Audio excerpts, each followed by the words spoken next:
Assalamualaikum warahmatullahi wabarakatuh. Perkenalkan, nama saya Ogi. Jadi pada video kali ini saya akan praktek mengolah data menggunakan software Amos. Jadi kasusnya kira-kira seperti ini, gambar modelnya. Ini dia. Jadi di sini ada 4 variabel: digital literasi, financial literasi, capability, sama financial performance. Jadi jumlah variabelnya ada 4. Kemudian jumlah respondennya ada 101. Kita bisa lihat datanya di sini. Ini dia. Ada 101 responden. Nih. Kemudian ya variabelnya ada 4. Kasusnya mediasi. Mediasi artinya di sini akan kita uji apakah capability memediasi hubungan antara digital literasi dan financial performance. Apakah capability memediasi hubungan antara financial literasi dan financial performance. Nanti akan kita uji dengan uji Sobel. Jumlah pertanyaannya semua ada 37. Bisa kita lihat semua pertanyaannya ada 37 ya. Ini 1, 2, semuanya ada 37. Itu dia. Kemudian datanya skala Likert, tapi skala Likertnya bukan 1 sampai 5. Skala Likertnya 1 sampai 7. Ya. Nah, hipotesisnya pengaruh X1 ke Y, pengaruh X2 ke Y, pengaruh Y1 ke Y2. Jadi kalau kita lihat gambarnya, nih, pengaruh ini X1 ya, misalkan. Ini X2-nya. Ini Y1-nya. Sementara ini Y2-nya. Jadi pengaruh X1 ke Y1, pengaruh X2 ke Y1, pengaruh Y1 ke Y2, pengaruh nggak langsung X1 ke Y2 melalui Y1, pengaruh nggak langsung X2 ke Y2 melalui Y1. Kan? Kemudian ini dia kan. Jadi metode analisis data yang digunakan itu namanya structural equation modeling. Istilah lainnya covariant based SEM atau CBSEM. Software yang digunakan adalah software Amos. Jadi, nah ini dia secara umum ya.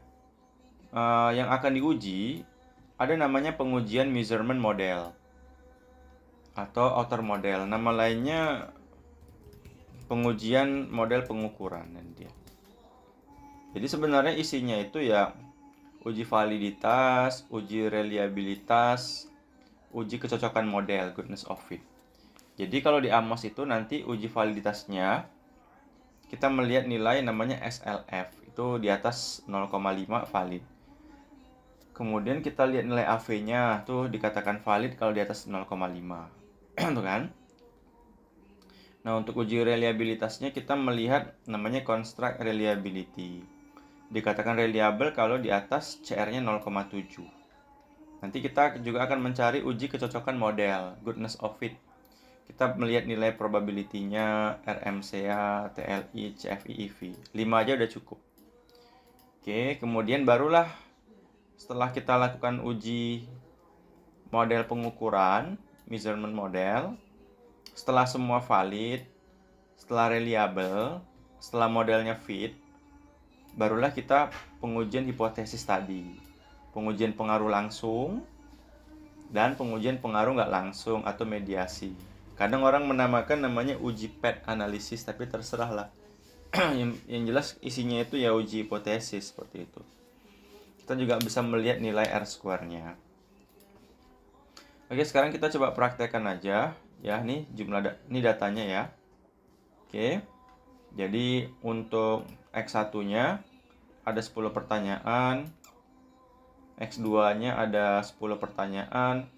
Y1-nya ada 10 pertanyaan. Y2-nya ada 7 pertanyaan. Saya ingin menambah dulu ya. Nih, ini ada 10 pertanyaan. Ini ada 10 pertanyaan. Ini ada 10 pertanyaan. Ini ada 7 pertanyaan. Tuh ya. Nah, data ini sekarang dipindahkan ke dalam SPSS. Ini datanya bisa kita blok semuanya ya sebenarnya. Di blok semuanya misalkan nih. Ya, ini kita geser sedikit dulu.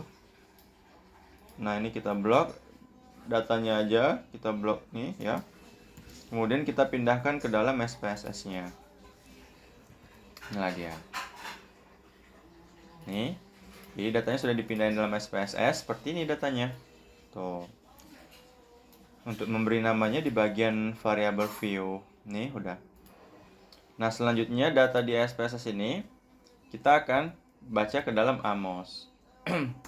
Gambar Amosnya udah saya buat sih sebenarnya. Kita tinggal buka aja seperti ini. Open di D. Ini dia. Nah, modelnya seperti ini. Nah, jadi bisa kita lihat ini gambar Amosnya ya. Jadi X1-nya digital literasi ada 10, tuh 2, 3, 4, 5, 6, 7, 8, 9, 10. Untuk finansial literasinya juga ada 10. Capability ada 10 pertanyaan. Nah, untuk financial performance itu ada 7. Jadi panahnya pengaruh X1 ke Y1, pengaruh X2 ke Y1, pengaruh Y1 ke Y2. Ini namanya errornya. Jadi X1 sama X2 itu namanya variabel eksogen. Sementara Y1 sama Y2 itu variabel endogen. Perbedaannya, kalau variabel eksogen itu nggak ada panah yang masuk ke dalamnya, ya, panah pengaruhnya ya. Tapi kalau variabel endogen ada anak panah yang masuk dari variabel laten lain. Contohnya kayak capability, ini variabel endogen karena ada anak panah yang masuk dari X1 menuju Y1. Jadi capability ini variabel endogen karena ada anak panah yang masuk dari X1. Begitu juga capability juga variabel endogen karena ada anak panah X2 ke Y1. Makanya Y1 endogen. Y2 juga variabel endogen karena ada anak panah masuk dari Y1. Y1 ke Y2. Tapi kalau X1 sama X2 tuh nggak ada anak panah masuk. Ini anak panah ini bukan menyatakan pengaruh ya, tapi dia menyatakan korelasi hubungan. Nah, sekarang datanya coba kita import data yang SPSS tadi. Ini dia kan. Di D, nih. Open. Nah, kita tahu jumlah respondennya ada 101, pilih OK. Save. Nah, sekarang tinggal pilih Analyze, Calculate Estimate. Maka akan muncul hasil Amos-nya. Kita lihat di sini untuk memunculkan nilainya. Ini ada p-value-nya, RMCA, TLI, CFI. Nanti akan kita interpretasikan. Nah, sekarang kita view, pilih text output. Nah, hasilnya itu ada di sini, estimate. Nah, yang mau pertama kita cari adalah ini dia. Hasil dari standardized regression weight. Ini untuk mendapatkan nilai SLF. Jadi udah saya pindahin di sini. Nah, ini dia. Ini SLF. Ini untuk X1-nya, ini untuk X2-nya, ini untuk Y1-nya, ini untuk Y2-nya. Nah, kita bisa lihat di sini contoh SLF. Tadi kita lihat ini dia. Kita mau melakukan uji validitas dari sisi SLF-nya dulu. Dikatakan valid kalau SLF-nya di atas 0,5. Jadi masing-masing pertanyaan ada SLF-nya. DL1 SLF-nya 0,620. DL2 SLF-nya 0,948. Kita bisa lihat di sini sih. Nah nih, DL1 kan 0,620. 3 angka di belakang koma aja kita ambil. DL2 nilainya 0,948. Sampai FP7 SLF-nya berapa? 0,525. Nah nih ya. Nah, berarti dia udah valid ya, karena semua SLF-nya semua di atas 0,5. Valid semua. Karena semua SLF-nya di atas 0,5. Nah, setelah kita cek SLF validitas, kita cek nilai AV. Tapi sebelum kita cek nilai AV, kita harus melengkapi tabel-tabel ini dulu. Nah, nilai errornya DL1 dia punya nilai error 0,518. DL2 dia punya nilai error 0,066. Dari mana nilai errornya? Itu diambil dari sini. Dari variance nih dia. Ini dia. Error yang pertama 0,518. Ini kan? Error yang kedua 0,066. Ini dia. 66 kan? Ini dia. Error yang kedua, sorry, lihat yang estimate ya. 0,066. Sampai error yang terakhir, error yang 37 0,4518. Kalau dibulatkan 0,452. Mana ya? Pas dia. Baru SLF kuadrat. Jadi ini dikuadratin. 0,620 dikuadratin jadi 0,384. Ini rumusnya kan. Kalau 0,948 dikuadratkan jadi 0,899 dan seterusnya. Nah, untuk menghitung nilai AV sama CR, dia ada rumusnya. Rumusnya ada di sini. Nah, ini dia. Ini rumus untuk CR, ini rumus untuk AV. Jadi kita menggunakan rumus ini. Ya, jadi ini kita jumlahin. SLF-nya dijumlahin. SLF X1-nya dijumlahin. SLF X2-nya dijumlahin. SLF Y1-nya dijumlahin. SLF Y2-nya dijumlahin. Begitu juga errornya dijumlahin. Baru kita hitung AV sama CR. Ini rumusnya menggunakan Excel ya. Ada rumusnya. Ini ada rumusnya di Excel. Ini rumus AV-nya. Sesuai dengan yang ini ya. Nah, ini rumus AV ini. Ini rumus CR-nya. Oke, rumus CR-nya. AV ini tadi ingat dia untuk validitas. Dikatakan valid kalau dia di atas 0,5. Ya, udah lihat semua nilai AV-nya semua di atas 0,5 nih. Nilai AV-nya dia per variabel. Untuk CR-nya sekarang baru masuk uji reliabilitas. Dikatakan reliable kalau di atas 0,7. Nah, ini kan 0,9 semua ya, udah di atas 0,7. Berarti udah reliable.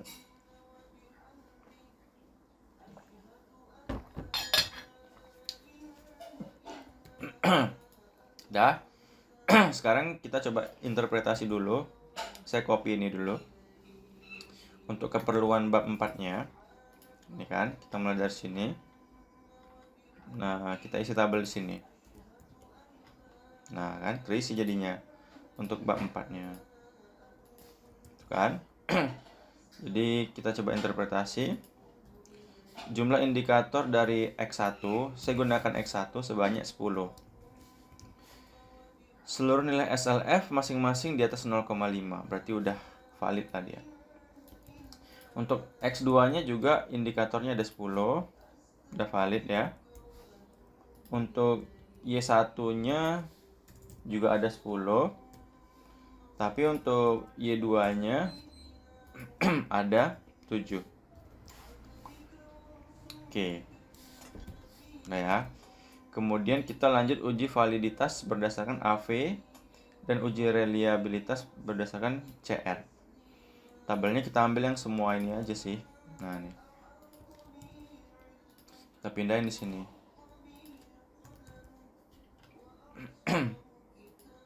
Kita rapikan dulu. Nah, ini dia.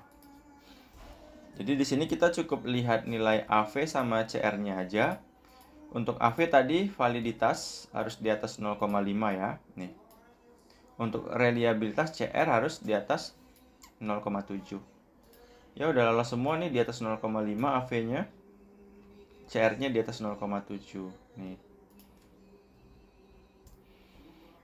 Nah, untuk uji goodness of fit model tadi, uji kecocokan model ini P-value harus di atas 0,05. Itu lihatnya dari gambarnya sih, ada di sini. P-value-nya 0,057. Kita ganti di sini.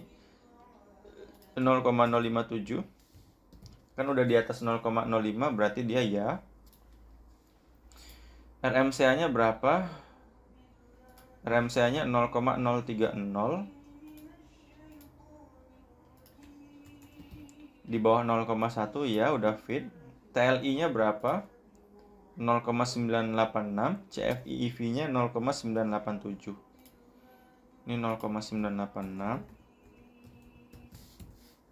Ya, udah di atas 0,9 ya, udah fit. CFI-nya 0,987. Fit di atas 0,9. Nah, oke, berarti modelnya udah layak. Ini gambarnya kita ganti dengan gambar yang ini.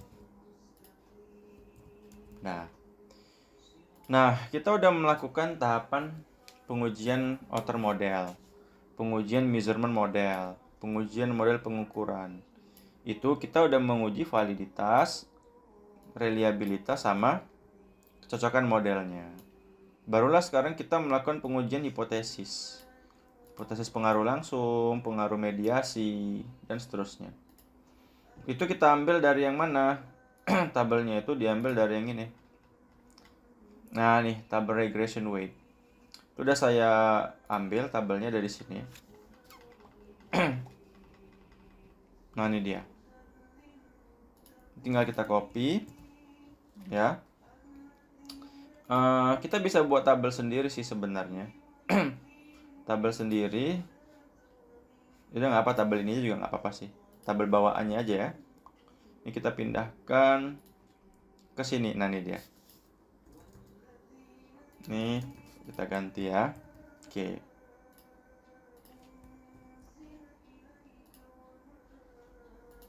Nah ini dia. Oke, ini kita hapus dulu.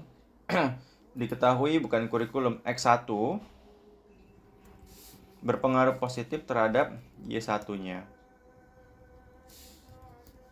dengan nilai koefisien jalur 0,270. Kita melihat nilai di kolom estimate. Itu dia kan, kolom estimate. Dan signifikan karena nilai CR-nya 2,161 di atas 1,96. Ini udah ketentuan ya. Dan p-value-nya, P-nya di sini 0,031. Di bawah, lebih kecil daripada 0,05. Ya, berarti hipotesisnya diterima. Satu ya. Untuk ini untuk X2-nya. X2 juga berpengaruh positif terhadap Y1-nya karena nilai koefisien jalurnya 0,241. Dan signifikan karena CR-nya 2,706 lebih besar dari 1,96. P-value-nya 0,07 di bawah 0,05.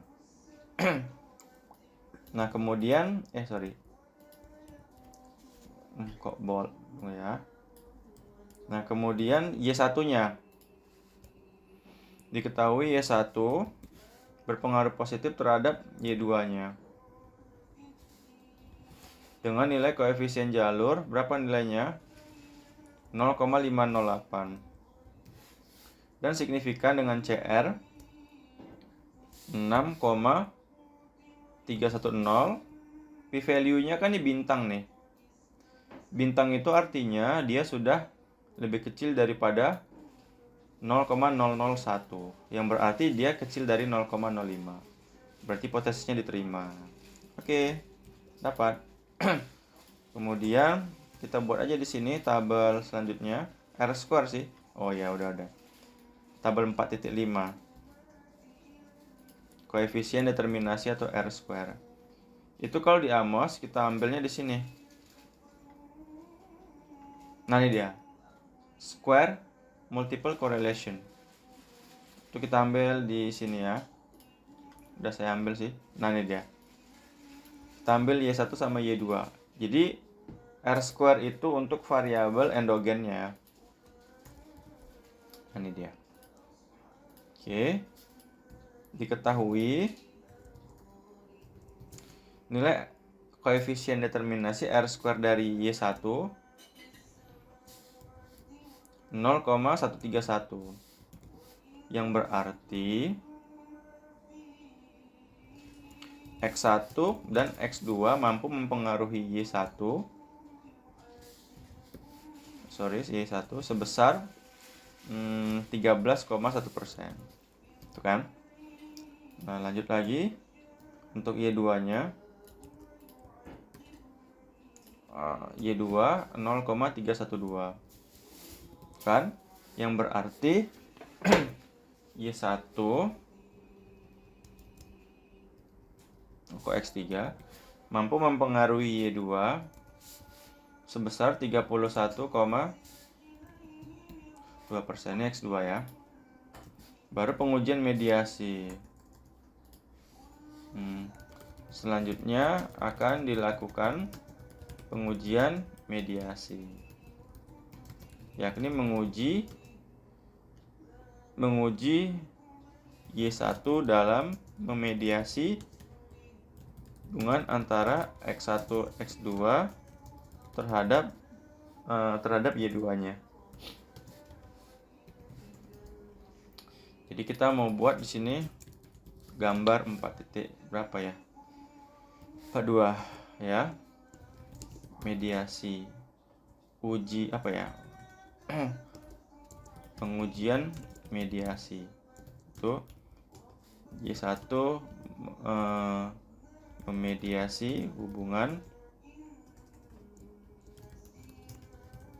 antara dan Y2 yang pertama.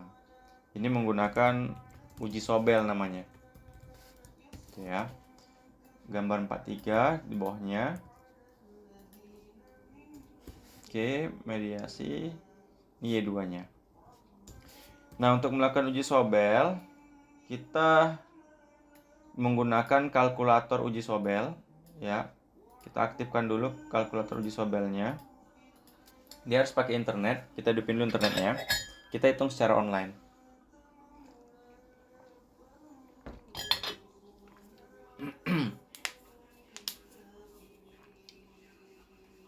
Dah ya. Kita buat di sini Sobel test. Nah, ini dia. Jadi ini website untuk menghitung uji Sobel, untuk melakukan uji Sobel. Kita lihat di sini. Nah, di sini. Jadi di sini kita disuruh menginput nilai TA. T itu nilai CR-nya. Berarti yang pertama kita input yang ini. Nah, X1 ke Y1. Ini kita copy ini nilai T, nama lainnya nilai T, 2,161. Sini kita pakai titik, nggak boleh koma. Kemudian jalur selanjutnya yang Y1 ke Y2, 6,310. Nah, ini kan. Nah, dapat deh nanti hasil pilih calculate. Nah, ini hasil uji Sobelnya.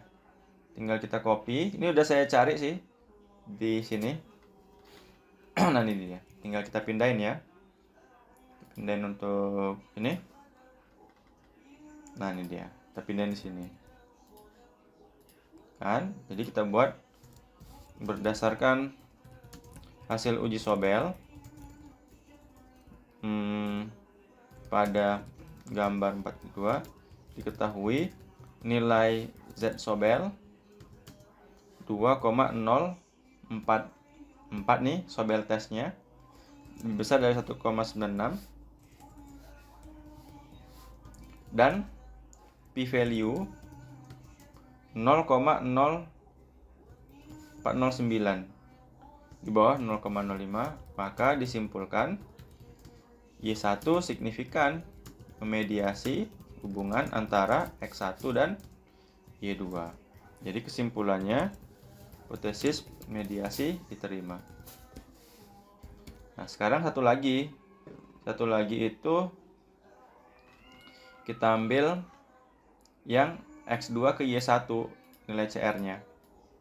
Ini kita pindahkan di sini. Nah, ini dia. Dapat deh.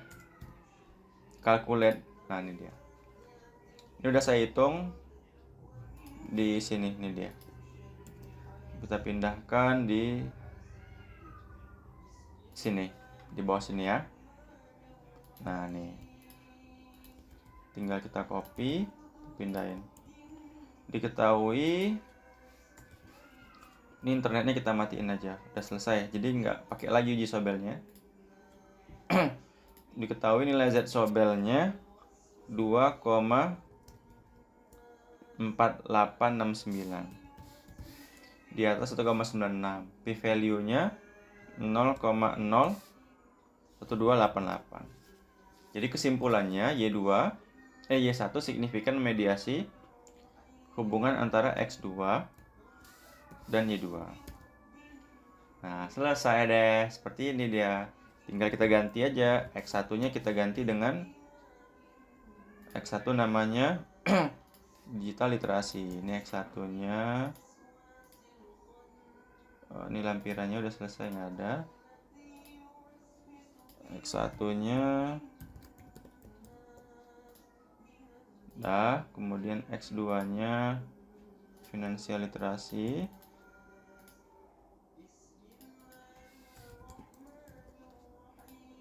Dah, kemudian capability Y1-nya.